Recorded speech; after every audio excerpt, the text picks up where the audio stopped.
All right, welcome back. According to Shams, the U.S. District Attorney's Office is investigating Detroit Pistons guard Malik Beasley on allegations of gambling related to NBA games and prop bets. Now, the NBA said they're cooperating with the authorities in the matter. Beasley is a free agent. So, Ryan, this is really, obviously, interesting timing for all this to come out. It's brutal timing, Nabil, and the sad reality of it is the NBA is not going to wait to see if these charges are valid. Are they bogus?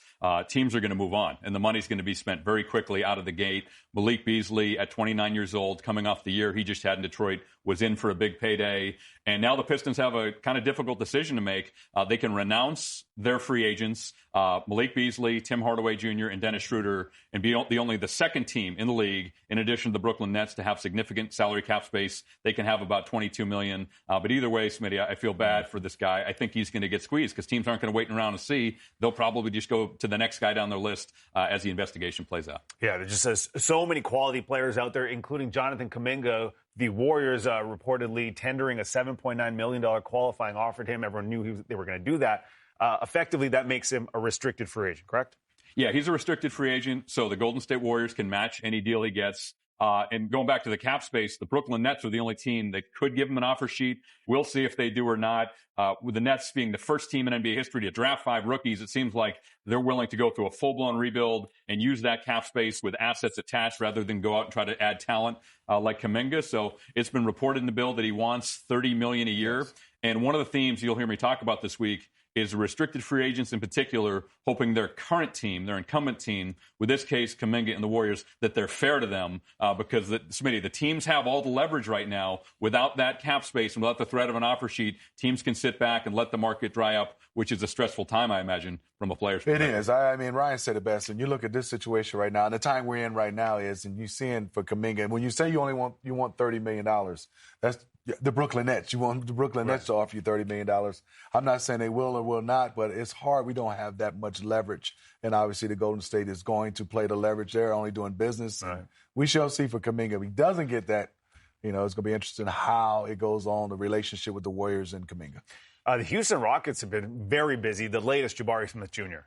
Yeah, Jabari Smith Jr., a little bit of a surprise. He was the first player from the 2022 draft class to sign an extension. It's a little bit unique, Nabil, because usually the guys who sign extensions, especially right out of the gate, are the max guys. And there are a couple max candidates in the 2022 draft class. Orlando's Paolo Banchero, OKC star duo who just won the championship, and Jalen Williams and Chet Holmgren. But a little bit of a surprise, Smitty, for Jabari. But the Rockets continue to be aggressive. They added Kevin Durant. They re-signed a couple of their own guys in Fred VanVleet and Steven Adams, and now they get Jabari Smith Jr. locked up for the next 5 years, which I think they feel will be the best years of his career. And I think so. And I look at it right now as obviously he's been up and down, but I think right now playing with Kevin Durant, and obviously he's getting a chance to have this experience, I think his rise is on the rise, and I think the Rockets knew that.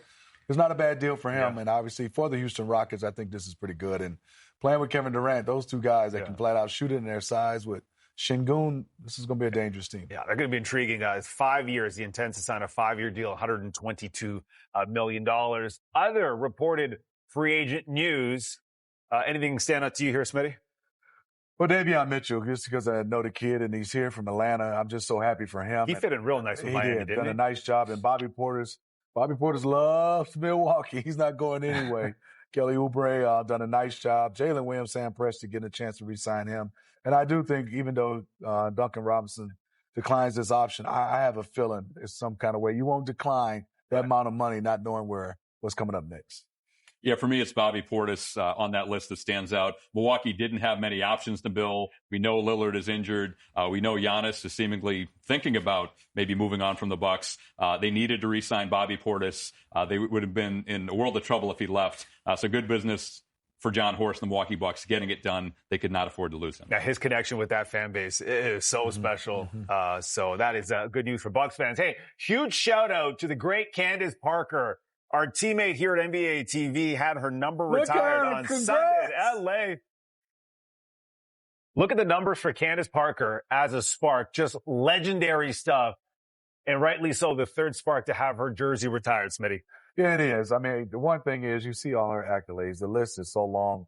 The one that always sticks out to me, Nabil, is she was the Rookie of the Year and the MVP. And that's exact that is same wild shit. when to you me, think about that's the one that's wild for me to come in at that young of age. And you see she's just unbelievable. She's royalty. She's a legend on and off the court. I just love her. I call her Little Sis. But I always tell her, how did you do that? Win Rookie of the Year and the MVP in the same year in 2008. And a great person, too, right? Unbelievable. Just an incredible person, incredible teammate to have here, too. So congratulations, Congrats, Candace. CP3. That is amazing stuff right there. Let's get to the game between Chicago and LA. Okay, Angel. Dunk it. Oh, my bad. Now, this is what went viral on social media right here. It's a great finish. But watch after the finish. She catches the right camera. And right there. Oh, give him that look. Way to find that camera. Angel, I love that. Kelsey Plummer's been balling in LA. 22 in this game. Dearica Hamby, 20 and 10. It's a 1-point game. Angel Reese had a game, though. Yeah. What I'm talking about, rebound, buckets, assists, blocks, steals. I think she finished with 24 and 16. Kia 7 Nurse. assists. Shout out Canada. Oh, look at you getting that Canadian. Yeah, in gotta get Kia Nurse. Come on. It is physical in the WNBA. That's a tough bucket right there. That's what she does. You were talking about numbers. 24 points, 16 rebounds, 7 assists for Angel Reese in this game. What a game. And I mean, also, they start off very slow. They're starting to win games. Moving on to the Liberty. Don't sleep on the dream. Taking on the Dream. Yep. The step through Jones. Keep going in. Jones getting the lay-in. Jones, it keeps in the paint. Alicia Gray. Tough layup. She had 20 points, 9 rebounds. Don't use the pump fake like that. In deep on Stewart. Okay. Jones 21 in the game. Atlanta up 47-34 at the break. Ryan Howard here colliding with Natasha Cloud-Howard. They have to sit out the rest of the game. Big connections.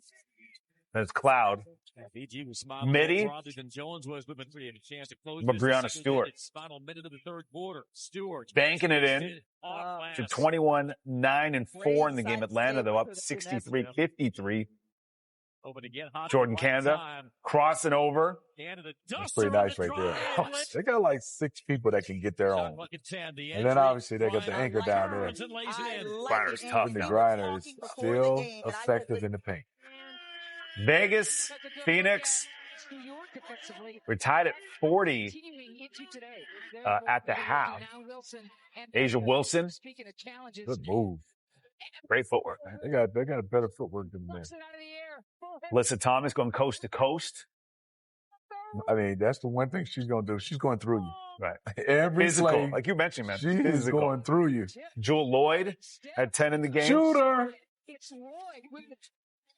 Kalia Copper. For 3, no hesitation. Okay, that's creative.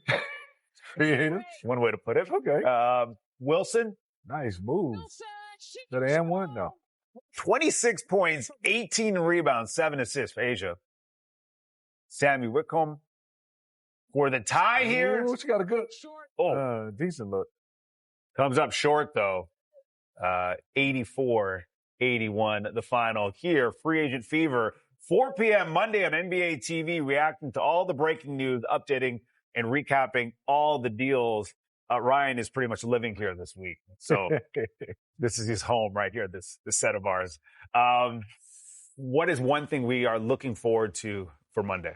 One of the guys on the graphic right there, Miles Turner. Is he going to re-sign in Indiana? Is there a market significant enough to drive the Pacers up?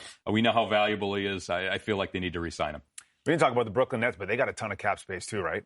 Yeah, they do, up to $52 million, depending on what they do with their guys. We'll see if they use it to try to improve their roster or, as I anticipate, use it as a dumping ground for bad contracts with assets attached. You have young players and draft picks. I think Brooklyn might use the space that way, as they did last week, taking on Terrence Steele from Atlanta. I'm with Miles Turner. I love to see him with Indiana, but just say he has a different feeling. Detroit basketball, I think that's a good fit in the deal. That would be great. Okay. I think it's a good fit. That gets going again 4 p.m. Monday. Teams can start negotiating at 6 p.m. on Monday. So it's going to be great coverage. Ryan's going to be here. Thank you for breaking down all the math, Ryan, yes. Because I'm not going to lie to you, some of the numbers I did not get, but that's just because I'm not that smart. But Ryan will be here. He will break it all down for you, along with our great crew, as Free Agent Fever continues Monday on NBA TV.